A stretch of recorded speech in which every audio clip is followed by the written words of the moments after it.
controle né, a gente perde um pouco esse referencial dessa ansiedade boa, entre aspas, ou funcional, dessa que o Rafa colocou como disfuncional, né, que corrompe a função original que ela nos deu como espécie. Então a gente poderia olhar por duas perspectivas. Então, uma que parece bastante um consenso de que o ambiente, ou seja, os estímulos presentes no ambiente, eles sim desencadeiam os processos ansiosos, né, por assim dizer. E outro que a gente carrega questões já, né, tanto genéticas, quanto da nossa história familiar, enfim, evolutiva, se a gente for muito longe, que também podem ajudar ou, enfim, nos tornar mais propensos a desenvolver esse tipo de transtorno. Agora, a gente nunca vai explicar isso de uma forma só, a gente sempre vai tentar olhar multifatorialmente. Então, tudo isso está acontecendo ao mesmo tempo, tudo isso está presente ali para que esses transtornos se configurem. Estou pensando em como entrar na questão do Brasil como algo à parte.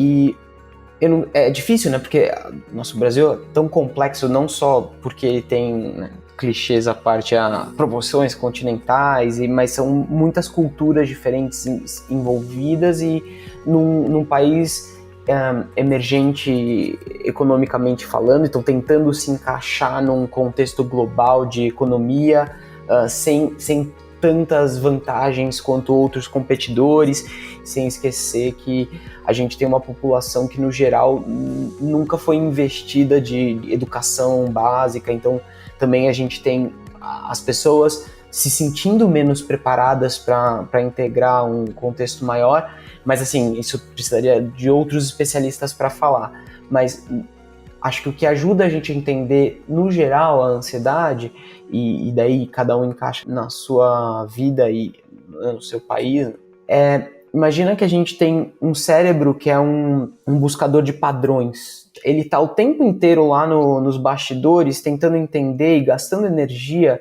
para tentar entender o que vai acontecer nos próximos minutos, segundos, na verdade, daí minutos, horas, dias, anos. Então, o tempo inteiro a gente está projetando caminhos possíveis. Manja, o Doutor Estranho, ó o spoiler de Vingadores, mas tipo, né, fazendo, né, calculando aquelas milhões de possibilidades para ver onde é que vai dar a melhor saída, né?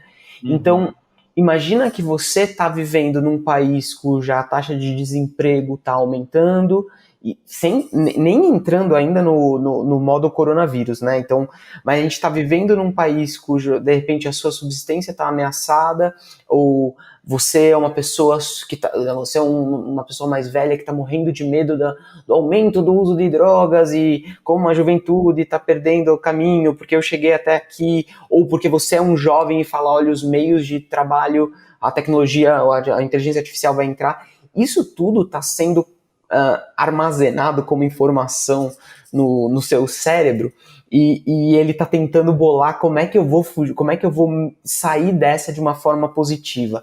Então você imagina que num momento histórico mundial cujo futuro é incerto, do que a gente como ser humano vai estar fazendo no futuro, e, né, onde é que vão estar as funções profissionais para a gente se ocupar e tal, e até as coisas mais básicas do tipo, será que eu vou achar alguém pra minha vida, pra eu ficar junto, ou será que eu quero isso, ou será que eu vou ter filho, ou será que meu filho tá precisando de alguma coisa e tal.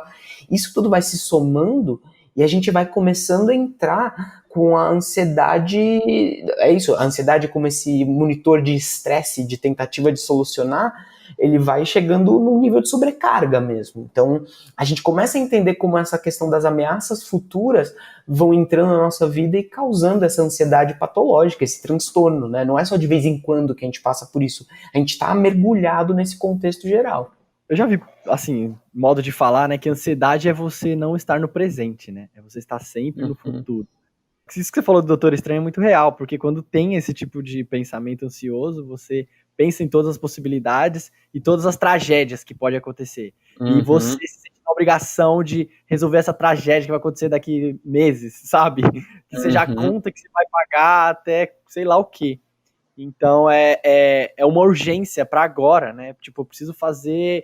É como se eu tivesse feito uma maratona mesmo, é um pico de adrenalina que eu preciso resolver tudo agora, porque o futuro está ameaçado. Eu nunca vive o presente, né?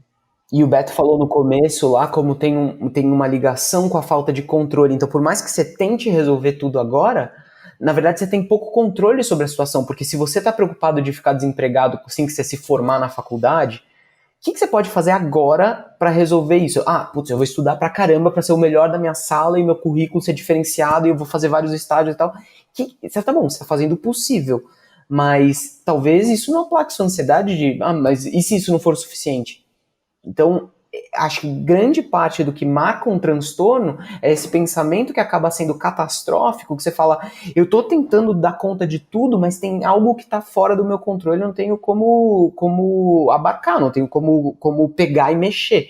Então isso começa a tomar conta das pessoas que estão, né, quando a gente está falando de um transtorno generalizado de ansiedade, isso é o que marca. Durante meses, a pessoa vive num estado perene de preocupação. Não é de vez em quando você fala, puxa, eu esqueci, será que eu esqueci, né, o fone ligado, estava no banheiro, sei lá, lavando a mão e fala, putz, deixa eu voltar. Isso é uma preocupação normal, né, e que você está com uma capacidade de ter controle iminente da situação.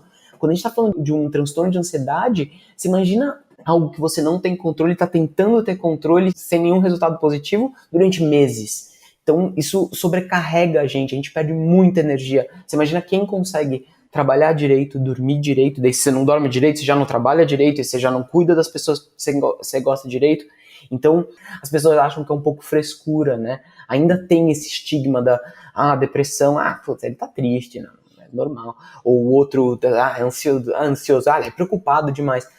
Não, imagina uma situação de 6 meses sem cessar a preocupação, né?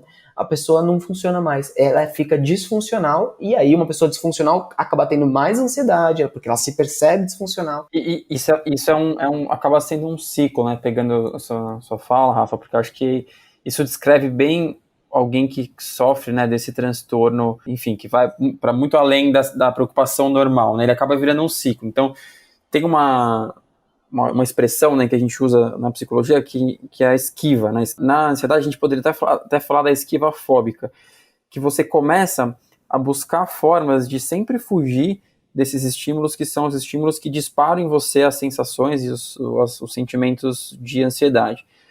E na medida em que você vai criando recursos para fugir, você vai limitando o seu repertório de comportamento, né, para interagir com o mundo, até o momento em que você começa a ficar, né, com as suas possibilidades de repertório de interação social, de resolução de problemas, de tomada de decisão, de planejamento do dia a dia, cada vez mais estreitos. E aí tudo que você faz no seu dia a dia é para evitar a experiência de sofrer daquelas sensações de ansiedade. Imagina uma pessoa que tentou, lá na infância, caiu na piscina e quase se afogou, tá? E aí ela tem um trauma, ela tem medo de piscina. E que em algum momento esse medo de piscina é tão forte, ou encaixa tanto num ciclo como esses que o Beto falou, que quando ela vai conhecer alguém, ela pensa, a pessoa convida ela para uma festa ou para viajar com ela para praia. E ela pensa, putz, se na casa que eu for com a galera tiver piscina, putz, é melhor eu não ir.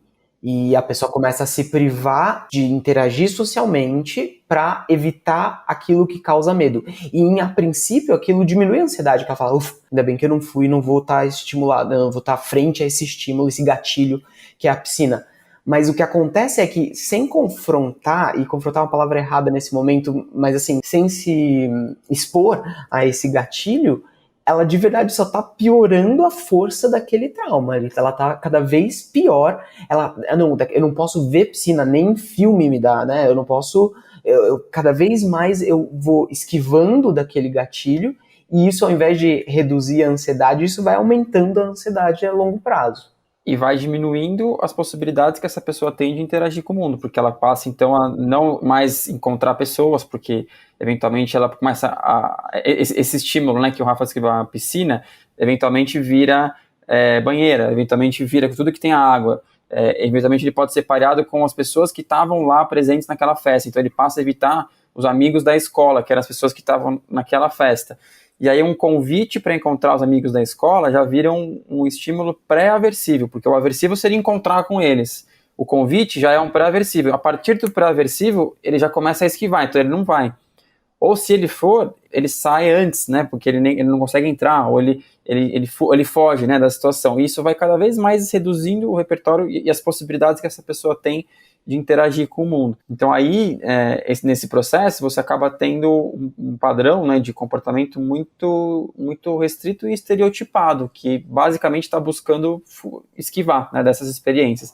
Se a gente for para a pesquisa de base, né, a gente poderia, por exemplo, simplificando, né, um experimento, você consegue criar o que a gente nomeia como ansiedade, por exemplo, num rato de laboratório.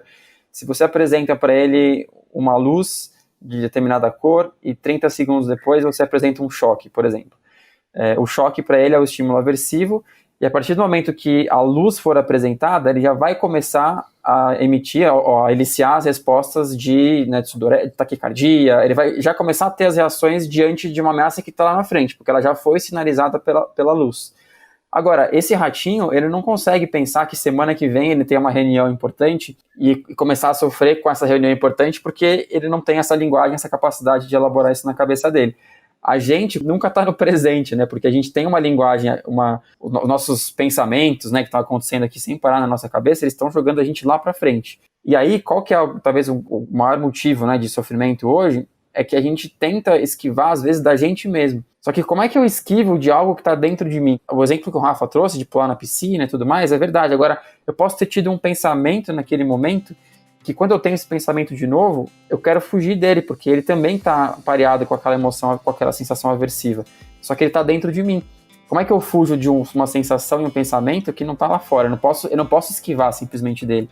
E aí é que é o grande problema, porque a gente começa a esquivar da gente mesmo, a gente começa a evitar experiências até de sensação para sair do nosso corpo, para tentar se livrar dessa experiência negativa. Daí a gente começa a ver, por exemplo, uma relação muito forte entre transtornos de ansiedade e abuso de álcool, abuso de outras substâncias, inclusive de medicamentos, né, os famosos aí tarja preta,